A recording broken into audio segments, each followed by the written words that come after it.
Okay, this video is called The Anatomy of a Joke, How to Write Better, Part 9. So, jokes are a pretty advanced verbal skill. When somebody learns a second language, only a really advanced student in a second language can understand jokes or make jokes. The basic anatomy of a joke is first there's a setup line that sets the stage with an expected common meaning of the word. And then there's the punchline. And the punchline goes to a different meaning of that same word, which is a surprise. The setup line carries an implied assumption with it. So then that word that has two meanings is like the connector word. And in the second line of the joke, the unexpected meaning pops up, and the surprise is what creates the humor. This is called The Anatomy of the Joke. Greg Dean and Victor Raskin sort of figured this out from their book Step Up to Stand-Up Comedy. The best thing, here's a joke from Sam Kinison. He says, the best thing about being married is that it prevents you from getting married again. So that's a surprise that he's talking about. It prevents you from getting married again, so that's why it's funny. And this is also called the setup payoff. Setup payoff, and it's a little bit like tension and release. So there's a rhythm to joke, a timing effect. And usually a joke to be good, it has to be quick, it has to be fast. That adds to the surprise of it. You can describe it as a train of thought is going down a predictable path, and then it has a lane change in the second part, and that's why it's funny. And that release of the tension is a bit of where the laughter comes. It's like if you're walking with your dog in the woods, the dog kind of gets away from you, runs around a little bit, then you hear a noise and you're a little bit nervous at first. Is that a coyote? And no, it's just the dog. And then you're happy, you relax, it's just your dog. And that relaxation is part of where the humor comes from. And that's also why it lowers the stress response. You're a little stressed when you're thinking, could that be a coyote? But once you realize it's just your dog, then you're happy and you let out a little laugh. It's kind of good to have a sense of this to help you write jokes. Like I said, a joke should work quickly. PJ O'Rourke's a good comedian. I like to read a joke book sometimes when I come home from work. I want to get a little exercise. I'll walk in circles around the house reading a book. Any book, but sometimes a joke book. You got to read a lot of jokes.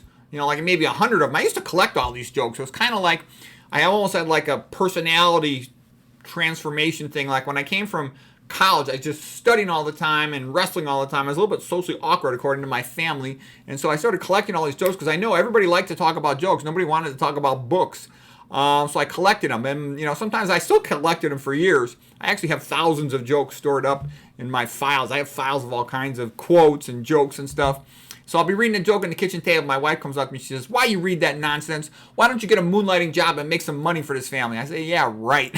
So you can divorce me and then I got to pay double alimony? No, I think I'll keep enjoying my joke book. I got a friend. He got a moonlighting job to make money for his family and buy him a nicer house. And then the wife cheated on him. They got divorced. He had to pay double alimony working 6 or 7 days a week for the next 20 years. All right, so anyways, joking is playing with words and ideas. It's good for your brain. It makes you think. I think a joke book, there's an intellectual challenge to it. Let's see, where else came out of this? Oh, I like Bill Murray, the comedian. He would say, most conversations predictable, and then, the other person knows what you're going to say before you even say it. But if you just throw a little change in there, then it's fun. Oscar Wilde wrote, "Some people bring happiness and laughter into whatever room they enter. Others remove it." And I noticed as I got older, when I was young, I always thought my mom was stupid because my dad was, this double-boarded doctor, chief of 2 departments, kind of a big shot. And I thought my mom never read a book, She wasn't, a reader, okay? So I thought my mom was stupid. But what I saw as time went by, wherever my mom was, she's always cracking jokes and everybody's always laughing, And all these people like my mom. And I'm like, why does everybody like my mom so much? And I realized it's because wherever my mom is, that's where the center of the party is. Everyone's laughing and happy. And so I realized, too, that's another good reason to have a good sense of humor and joke around. Everybody likes that. So I learned that a lot from her as I got older. Okay, here's a quote from Goethe. He says, "The intelligent man finds laughter in most things, the sensible man in hardly anything." To get funnier, you just read a lot, watch comedians, joke with your friends. I had the experience like my kids, when they would want something, I would have these little debates with them, and I would challenge them back and forth or tease them. I would say things to them like what my father had said to me, "You just failed your instant IQ test," or "Why should I do that?" And it was funny. My kids sometimes would be a little annoyed with that, the little debate back and forth.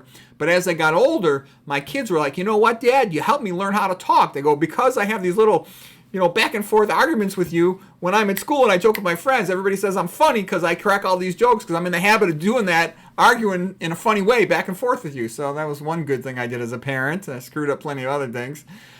Jeffrey Miller, psychologist at University of New Mexico, wrote a book called The Mating Mind. And he said that women like a man who is funny because it's an indicator of intelligence that is hard to fake. So I took this book where he wrote that and I showed that to my wife. And I said, look, if you ever divorce me, I'm going to be able to attract another woman with my funniness. And my wife said, you don't understand. Women like a man who's confident with a sense of humor. That's different. You are funny like a clown. Women don't like clowns.